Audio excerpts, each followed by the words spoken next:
ভাইয়ের সাথে ভাইয়ের মিল থাকে না কেন, বাবার যে ওয়ারিস, যে সম্পদ রয়েছে, উত্তরাধিকারী যে সম্পদ রয়েছে, সেই সম্পদের সুষ্ঠু বন্টন না থাকার কারণে ভাইয়ের সাথে ভাইয়ের মিল থাকে না। ভাইয়ের সাথে বোনের মিল থাকে না কেন, বোনের হক ভাই নিতে চায় না, সেই জন্য ভাইয়ের সাথে বোনের মিল থাকে না। সমাজের একজন মানুষের সাথে আরেকজনের শত্রুতার প্রধান যে কারণ, সেটা হলো অর্থনৈতিক যে লেনদেন রয়েছে, সেই লেনদেনটা অন্যতম একটি কারণ। সেই অর্থনৈতিক লেনদেনের স্বচ্ছতা না থাকার কারণে আমাদের সমাজের সবার একজনের সাথে আরেকজনের দুশ্মনী, শত্রুতা।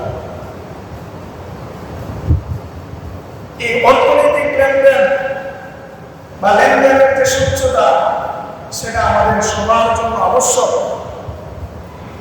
ইসলাম যেমন ভাবে নামাজ, রোজা, হজ, যাকাত এই বিষয়ে দিক নির্দেশনা দিয়েছে, ঠিক তেমনি ভাবে ইসলাম আমাদেরকে আমাদের সমাজের মধ্যে ব্যবসা বাণিজ্য আরো যত প্রকার বিষয় রয়েছে, ওকালতি সহ যত বিষয় রয়েছে, ক্রয় বিক্রয়, এরপর উত্তরাধিকারী সম্পদ বন্টন সহ বিবাহ শাদীর মধ্যে কি পরিমাণ লেনদেন করা হবে, সর্বপ্রকার বিষয়ে ইসলাম চুলচেরা ভাবে মুসলমানদেরকে বিধিবিধান দিয়ে দিয়েছে।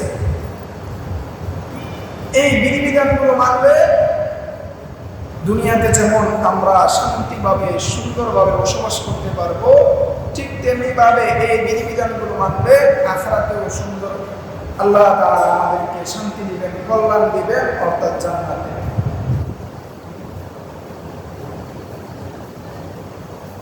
এই লেনদেনকে আরবিতে বলা হয় মুআমালা। কি বলা হয়? মুআমালা।